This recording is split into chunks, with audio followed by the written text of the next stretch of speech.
So hello dear students, welcome back to the competition warriors.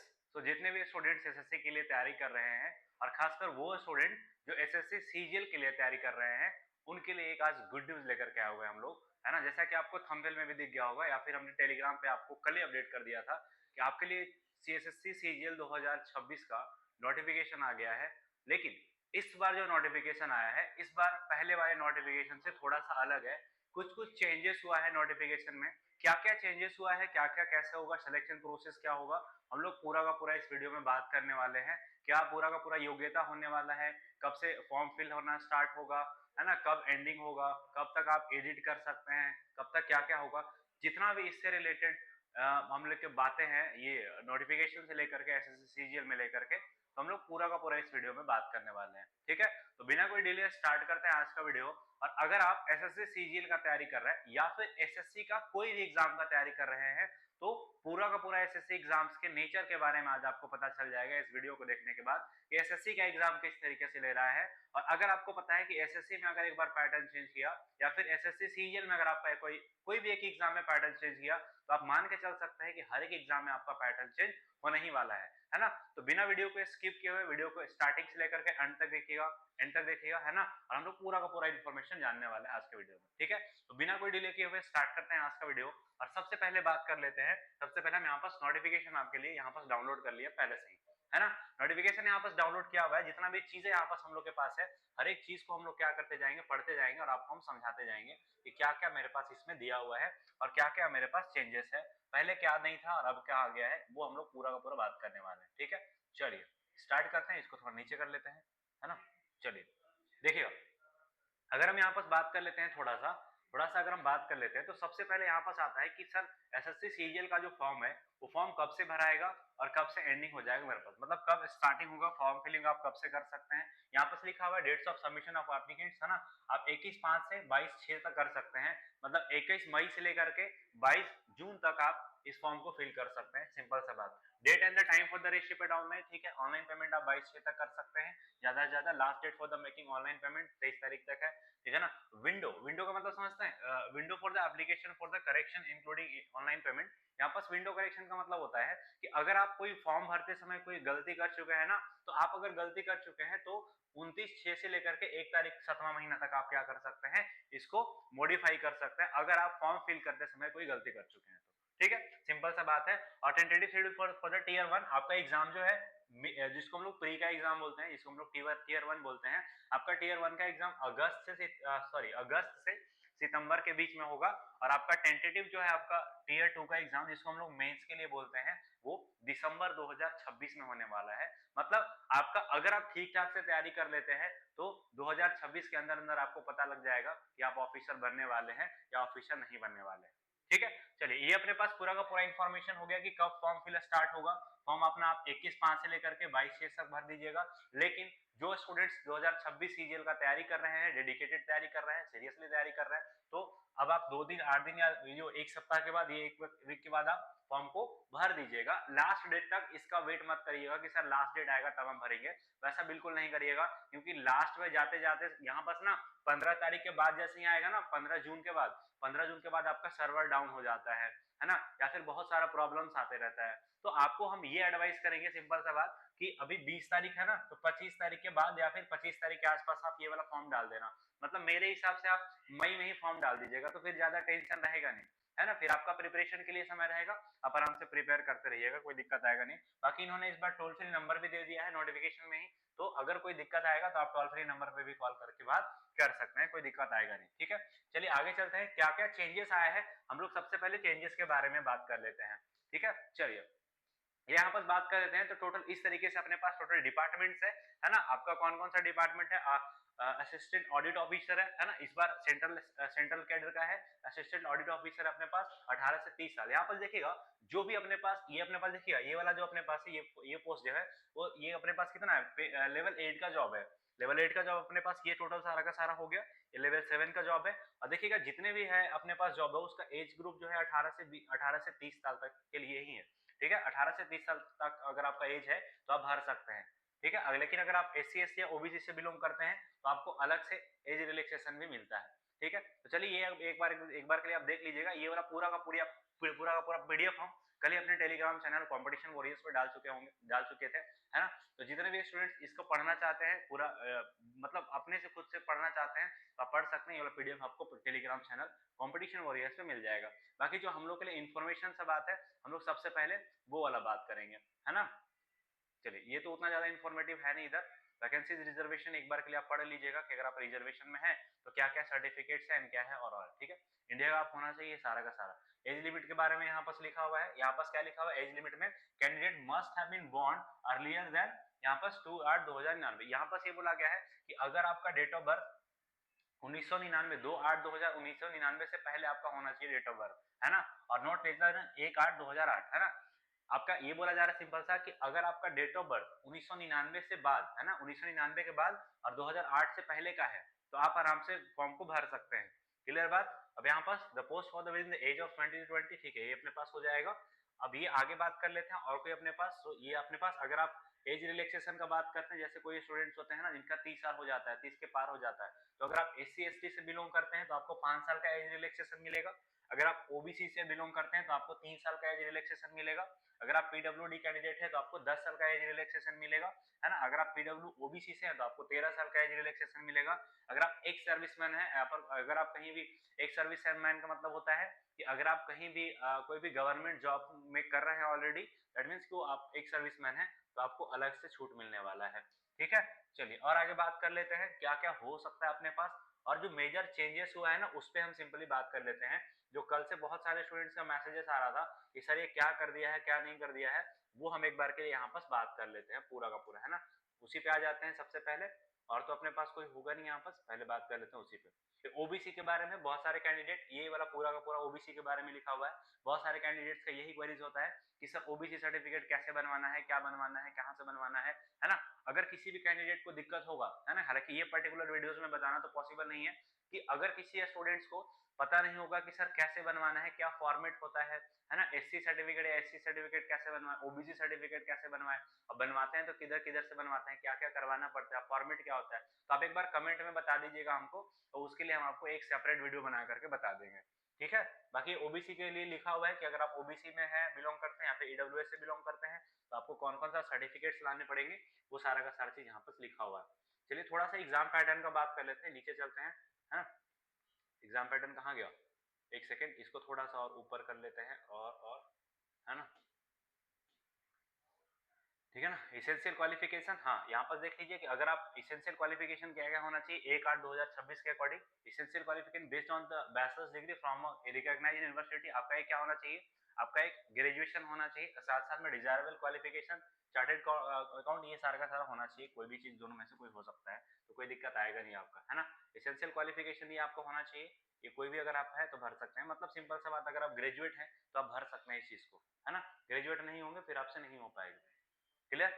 चलिए इसके बाद अगर हम बात कर लेते हैं यहाँ पर इसेंशियल क्वालिफिकेशन, यहाँ पर सारा का सारा बात किया जा रहा है प्रोफिशिएंसी टेस्ट वगैरह, ये आपको उतना ज्यादा जानने का जरूरत है नहीं। बाकी हम जैसे कि आपको बता दिए ना कि आपका ये वाला जो PDF है ये टेलीग्राम चैनल कॉम्पिटिशन वॉरियर्स पर डाला हुआ है, तो आप वहां पर जाकर के एक बार ये सब सारा को गो थ्रू कर लीजिएगा। जो मेरे पास इंपॉर्टेंट पॉइंट है, हम इंपॉर्टेंट पॉइंट जहां तक ज्यादातर स्टूडेंट्स को जहां पास कंफ्यूजन आ रहा था, हम वो पॉइंट पे बात कर लेते हैं, है ना। और यहाँ पास क्या क्या मेरे पास लिखा हुआ है, हाँ ठीक है। PWD कैंडिडेट ये अपने पास आते हैं, सबसे पहले नेचर ऑफ एग्जाम्स पे आ जाते हैं। फी आपका, हाँ फी के बारे में अगर बात कर लेते हैं तो आपका 100 रुपीज लगेगा, है ना। Women candidates and candidate belonging to the SC ST and PWD, मतलब सिंपल सा बात ये बोला जा रहा है कि अगर गर्ल्स है, अगर कोई गर्ल्स इस फॉर्म को डालना चाहती है तो गर्ल्स के लिए फ्री ऑफ कॉस्ट होता है ना। और अगर आप कोई भी अगर आप बॉयज हैं या फिर SC ST कैंडिडेट है ना, या फिर आप PWD से हैं तो आपको फ्री ऑफ कॉस्ट दे दिया जाएगा इसका एक्सेस, आपको आपसे 100 रुपीज भी चार्ज नहीं किया जाएगा। लेकिन अगर आप ये अदर देन इससे आप अलग से बिलोंग करते हैं तो आपको 100 रुपया देना पड़ेगा, ज्यादा चार्ज भी नहीं है, 100 रुपीज ही चार्ज है, उससे ज्यादा भी चार्ज है नहीं, ठीक है। आप UPI नेट बैंकिंग वगैरह करके आप भर सकते हैं, कोई दिक्कत आएगा नहीं, ठीक है। अगर आप बचे, बहुत सारे स्टूडेंट्स का ये कंसर्न होता है कि वो क्या कर देता है, पूरा का पूरा फॉर्म फिल कर देगा, पेमेंट ही नहीं करेगा। अगर आप पेमेंट नहीं करेंगे तो आपका ये एप्लीकेशन एक्सेप्ट नहीं होगा, अगर आप पेमेंट वाले दायरे में आते हैं तो। लेकिन अगर आप गर्ल्स हैं तो आपका पेमेंट वैसे ही ये हो जाएगा, एग्जेम्प्ट हो जाएगा, कोई दिक्कत आएगा नहीं।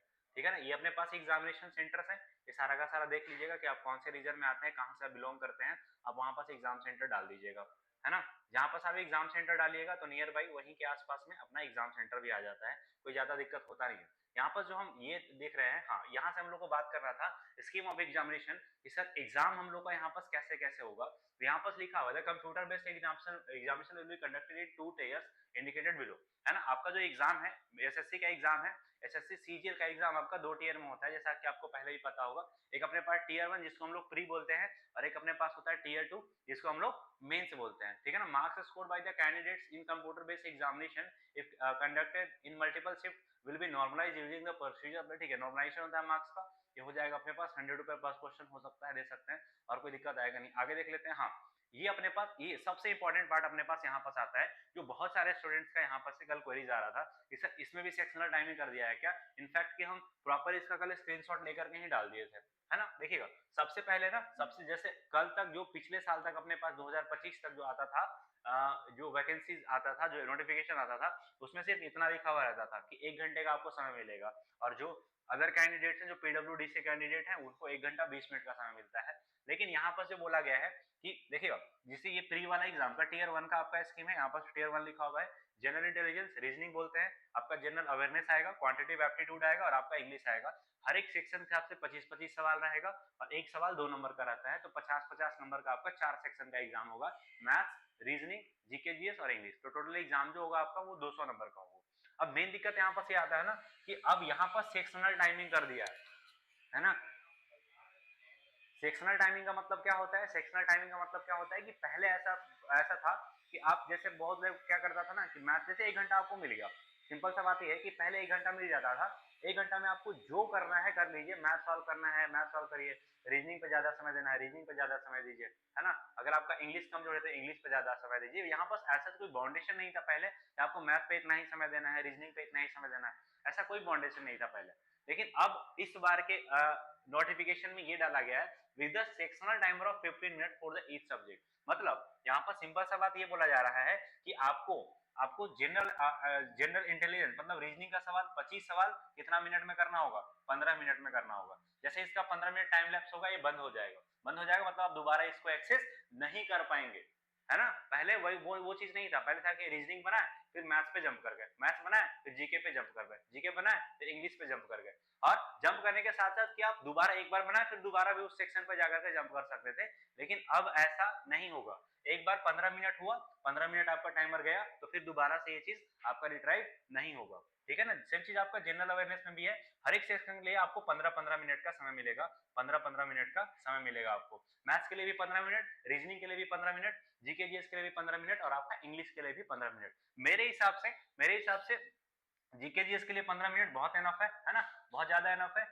रीजनिंग के लिए 15 मिनट बहुत ज्यादा एनफ है, और आपका इंग्लिश कॉम्प्रिहेंशन के लिए भी 15 मिनट बहुत ज्यादा एनफ है। आपको जहां पर टाइम का शॉर्टेज आएगा वो आएगा किसमें, मैथमेटिक्स में आएगा, है ना, मैथ्स में आएगा। बाकी हम लोग पूरा स्ट्रेटेजी का बात करने वाला है आगे का वीडियो में, हम आगे आपको लिए एक वीडियो बना देंगे जिसमें 15 मिनट में कैसे क्रैक करते हैं 25 सवाल, वो हम आपको बता देंगे, ठीक है। तो आई होप प्री का आपको सेक्शनल टाइमर समझ में आ गया होगा कि हर एक सेक्शन के लिए 4 सेक्शन के लिए आपको 15-15 मिनट का टाइम डिस्ट्रीब्यूशन कर दिया गया है, ठीक है ना। ये अपने पास प्री का पूरा हो गया। देन इसके बाद बात कर लेते हैं मेंस के लिए, है ना। देखिएगा ये अपने पास मेंस का सिलेबस है ना, ये अपने पास टोटल मेंस का सिलेबस है, ठीक है ना, दिख रहा है ना प्रॉपर। हाँ ये अपने पास मेंस का सिलेबस है। मेंस के सिलेबस में ये बोला जाता है कि अपने पास मेंस का जो सिलेबस होता है वो टोटल 2 सेशन में होता है ना। एक अपने पास सेशन 1 और एक अपने पास सेशन 2, है ना। सेशन 1 में देखिएगा अपने पास सेक्शन 1 होता है, एक अपने पास सेक्शन 2 होता है। मतलब मेंस का एग्जाम देने जाइएगा ना तो आपको 2 सेक्शन में मिलेगा। एक सेक्शन में अपने पास मैथ और रीजनिंग आता था जो कि 1 घंटा का समय मिलता था। मेंस में मैथ आता था एक सेक्शन में, 2 सेक्शन में एग्जाम होता था, सेक्शन 1 में मैथ्स और रीजनिंग आता था, और सेक्शन 2 में इंग्लिश और जीके जीएस आता था। और फर्स्ट वाले सेक्शन के लिए 1 घंटा का समय रहता था, और दूसरे वाले सेक्शन के लिए 1 घंटा का समय रहता था। लेकिन मेंस में भी अब क्या कर दिया है, फर्स्ट वाले सेक्शन में भी आपका सेक्शनल टाइमर कर दिया है। यहाँ पर लिखा हुआ है ना with the sectional timer of 30 minutes for the each subject. मतलब देखिएगा आपका सेक्शन 1 में, है ना, सेक्शन 1 में ऐसा ही नहीं, यहाँ पर सेक्शन 1 है ना, सेक्शन 1 होता है अपने पास एग्जाम, और एक अपने पास सेक्शन 2 में होता है एग्जाम। सेक्शन 1 में आपका क्या आता है, मैथ्स एंड रीजनिंग, और सेक्शन 2 में जो आपका आएगा वो आता है इंग्लिश, और एक आता है आपका जीके जीएस। तो मैथ्स में आपको 30 मिनट्स का समय मिलेगा और रीजनिंग में अभी आपका 30 मिनट्स का समय मिलेगा। इंग्लिश में कितना मिनट्स का समय है, देखिए यहाँ पर इंग्लिश में अपने पास 40 मिनट्स का समय है ना, इंग्लिश में 40 मिनट्स का समय है और जीके जीएस में आपको 20 मिनट्स का समय, मतलब इंग्लिश का 40, इंग्लिश में 40 मिनट्स, 40 मिनट्स मतलब इंग्लिश में टोटल 45 क्वेश्चंस आता है ना, तो इंग्लिश में 45 क्वेश्चंस आपको 40 मिनट्स में सॉल्व करना होगा और जीके जीएस में मैथ ये मेंस में 25 क्वेश्चंस आता है, तो 25 क्वेश्चन आपको 20 मिनट में सॉल्व करना होगा। तो इनडायरेक्टली ये बताना चाह रहा है कि आपका जो मेंस वाला एग्जाम भी अब होगा वो है ना, मेंस वाला एग्जाम जो होगा अभी आपका, मेंस वाले एग्जाम में भी आपका क्या होगा, सेक्शनल टाइमर होगा, सेक्शन फर्स्ट और सेक्शन सेकंड। सेक्शन फर्स्ट में मैथ्स और रीजनिंग, मैथ्स के लिए 30 मिनट और रीजनिंग के लिए 30 मिनट। फिर सेक्शन 2 पे आएंगे तो इंग्लिश और जीके जीएस आता है, इंग्लिश के लिए आपको 40 मिनट्स का समय मिलेगा जिसमें आपको 45 क्वेश्चन सॉल्व करना होगा और जीके जीएस के लिए आपको 20 मिनट्स का समय मिलेगा, 20 मिनट का समय मिलेगा जिसमें आपको जीके जीएस का 25 क्वेश्चन सॉल्व करना होगा। ठीक है, तो ये अपने पास पूरा का पूरा हो गया सेक्शनल टाइमर वाला गेम, मेंस वाला गेम, जो बहुत सारे स्टूडेंट्स को समझ में नहीं आया होगा, ये नहीं आ रहा था, ये हम आपको सारा का सारा चीज बता दिए। बाकी अपने पास जो ये आता है 3 सेक्शन में एग्जाम होता है, जैसे देखिएगा ये अपने पास जो मेंस से होता है ना, ये अपने पास सेक्शन 1 है ना, देखिएगा सेक्शन 1 है ना, सेक्शन 2, सेक्शन 3 है ना। सेक्शन 1 में अपने पास जो एग्जाम होता है वो होता है मैथ्स और रीजनिंग का है ना, और सेक्शन 2 में होता है इंग्लिश और जीके का, और सेक्शन 3 में आपका क्या होता है, कंप्यूटर होता है ना, कंप्यूटर होता है। इसमें आपको मैथ्स के लिए 30 मिनट मिलेगा और रीजनिंग के लिए 30 मिनट मिलेगा। 30 मिनट में 30 सवाल, 30 क्वेश्चन यहाँ पर भी होता है और यहाँ पर भी 30 क्वेश्चन होता है, 30 मिनट में 30 सवाल। रीजनिंग के लिए, इंग्लिश के लिए आपको 45 क्वेश्चन रहेगा और 40 मिनट का समय मिलेगा। जीके के लिए आपका, जीके के लिए 25 क्वेश्चन रहेगा और 20 मिनट का समय मिलेगा। कंप्यूटर के लिए आपका यहाँ पर 20 क्वेश्चन रहता है जिसमें 15 मिनट का समय पहले भी मिलता था, इसमें भी 15 मिनट का समय ही मिला। क्लियर, कोई दिक्कत है ना। यही मेजर सा एक प्रॉब्लम था जो बहुत सारे स्टूडेंट्स को क्या कर रहा था, दिक्कत कर रहा था जानने में कि सर क्या बोला हुआ है क्या नहीं बोला गया है। ठीक है ना, बाकी जो आपका जेसो वगैरह का अगर आप तैयारी कर रहे हैं तो ये आपका अलग से डाटा एंट्री स्पीड, हाँ ये होता है ना अपना सेक्शन 4 ये टाइपिंग वाला, तो टाइपिंग आपका एक और होगा जिसमें से आपको 2000 की स्ट्रोक मारना होता है अपने पास 15 मिनट में। ठीक है, तो बहुत ज्यादा टफ होता नहीं है। तो ये आपको ओवरऑल जो होता है हम लोग का प्रोसीजर होता है, जो बहुत सारे स्टूडेंट्स का डाउट आ रहा था कि सर ये कैसे होगा वो कैसे होगा, ये सारा का सारा चीज है। बाकी जितने भी स्टूडेंट्स हैं आप देख लीजिएगा, पढ़ लीजिएगा कि कहाँ कहाँ से क्या क्या आएगा अपने पास, है ना, इसमें पूरा का पूरा सिलेबस डाला हुआ है। तो जो मेजर चेंजेस था वही अपने पास एक मेजर चेंजेस था। और बहुत सारे स्टूडेंट्स यहाँ पर ये बोल रहे हैं कि सर देखिएगा जैसे ये वाला चीज को लेकर के, ये वाला चीज को minimum qualifying marks in tier 1 section 1 and section 2 section 3 of the paper 1 and tier 2 paper 1 paper 2 and paper 3 tier 2 as follows। ठीक है ना, इसमें तो ठीक है 30% 25% मिनिमम पहले भी था, बाकी ऐसा कुछ है नहीं, 30-30% आपको मार्क्स लाना ही पड़ेगा। अब यहाँ पर इसमें भी सेक्शनल कट ऑफ टाइप से कर दिया है कि अगर आप मेंस में, ऐसा नहीं है कि जैसे देखिएगा 2025 वाला जो हुआ है ना एग्जाम, उसमें देखिएगा कि बच्चा लोग जीके जीएस में बहुत कम नंबर लाया है, लेकिन मैथ्स रीजनिंग इंग्लिश मिला करके कट ऑफ पार कर लिया है, लेकिन वैसा आपको अब नहीं होगा। अब आपको जीके में भी कम से कम एटलीस्ट है ना 25% जो भी आपका सेक्शनल में, अगर आप यूआर से बिलोंग करते हैं तो 20% लाना होगा, ओबीसी से करते हैं है ना तो 25, और ऑल कैटेगरी के लिए 30%। डी सॉरी ये तो अपने पास ये हो गया ना, ये वाला अपने पास। ठीक है, तो ये अपने पास करना होगा, बहुत ज्यादा कोई ये आएगा नहीं। ठीक है, मतलब एक सिंपल सा सेक्शनल कट ऑफ हो गया, बाकी और कोई है नहीं इसमें। बाकी यहाँ पास जितना भी था है ना, ये सारा का सारा इन्फॉर्मेशन है, आप पढ़ लीजिएगा क्या है क्या नहीं है। ठीक है, बाकी कोई दिक्कत आएगा नहीं। अगर आपको फिर भी फर्दर कोई दिक्कत है तो आप अपना जो अपना टेलीग्राम चैनल है वहां पर आकर के पूछ लीजिएगा, या फिर कमेंट बॉक्स आपके लिए खुला है, कमेंट बॉक्स में भी हम आपके लिए सारा का सारा जवाब दे देंगे। या फिर अगर लगेगा कि बहुत सारे स्टूडेंट बहुत ज्यादा कंफ्यूज है कोई टॉपिक को लेकर के, तो हम उस टॉपिक पे आपके लिए वीडियो भी बना देंगे। ठीक है, तो आप सभी के लिए बहुत बहुत शुभकामनाएं रहेंगी कि आपके लिए कम से कम अभी दिसंबर में मेंस है, तो मेन फोकस तो मेंस पे ही होता है। तो दिसंबर, अभी मई जस्ट गुजरने वाला है, तो अभी आपके पास टोटल 6 महीने का समय है। 6 महीना पूरा जी जान लगा दीजिए, आप जितना लगा सकते हैं सब चीज लगा दीजिए, है ना, कोई इधर उधर का बात नहीं, कोई फालतू बात नहीं, कोई सोशल मीडिया नहीं, जितना आप अपना दम लगा सकते हैं लगा दीजिए। ये 6 महीना अगर आप ठीक से दे देंगे, ठीक से तैयारी कर लेंगे, तो आपका हो सकता है कि 2026 के ही अंदर खुशखबरी मिल जाएगा। क्योंकि आंसर की लेने का, आंसर की आने के बाद तो पता चल ही जाता है ना कि मेरा सिलेक्शन होने वाला है या नहीं होने वाला। ठीक है, तो पूरा जी जान लगा दीजिए, पूरा मेहनत करिए, जितना हमसे सपोर्ट हो सकता है हम आपको सपोर्ट करेंगे by the YouTube, by the, अब पेड तो आपको पता है नहीं कि हम लोग पेड कैसे चलाते हैं क्या चलाते हैं। बाकी जितने भी स्टूडेंट्स अगर सिर्फ सीजीएल को लेकर कहीं डेडिकेटेड है, तो हम लोग का प्रैक्टिस बैच भी चल रहा है, अभी जस्ट स्टार्ट होने ही वाला है मंडे से फुल फ्लैजेड। तो आप वहां पर भी आकर के हम लोग का प्रैक्टिस बैच ज्वाइन कर सकते हैं, जिसमें से हम लोग प्रैक्टिस बैच में भी सेक्शनल टाइमर पे ही अभी काम भी कर रहे हैं कि कोशिश ये है कि कम से कम जितने भी स्टूडेंट्स एग्जाम में जाए वो 15 मिनट में कम से कम 25 सवाल को कर पाए, 22-25 सवाल को कर पाए। वो अब डिपेंड करेगा आपके शिफ्ट में कि किस टाइप का आपका शिफ्ट है ना। ये रहा पूरा का पूरा इन्फॉर्मेशन। कैसा लगा वीडियो जरूर बताइएगा कमेंट बॉक्स में, है ना। वीडियो अच्छा लगा तो वीडियो को लाइक करिएगा, चैनल को सब्सक्राइब करिएगा और दोस्तों के बीच में शेयर भी जरूर करते रहिएगा, ठीक है ना। या फिर अगर आपको किसी भी टाइप का इस तरीके का नोटिफिकेशन आपको चाहिए, है ना, तुरंत चाहिए कि नोटिफिकेशन जैसे ही हमको पता चल जाए, तो आप हमारा टेलीग्राम चैनल है कंपटीशन वॉरियर्स के नाम से, आप कंपटीशन वॉरियर्स के नाम से टेलीग्राम चैनल है, वहां पर भी ज्वाइन कर सकते हैं। या फिर मैथ्स विद वीडी शर्मा करके एक अपना टेलीग्राम चैनल है, आप वो टेलीग्राम चैनल भी ज्वाइन कर सकते हैं, ठीक है। ये रहा हम लोग का आज का वीडियो। मिलते हैं आपसे नेक्स्ट वीडियो में, तब तक के लिए good bye, take care, all the best, thank you.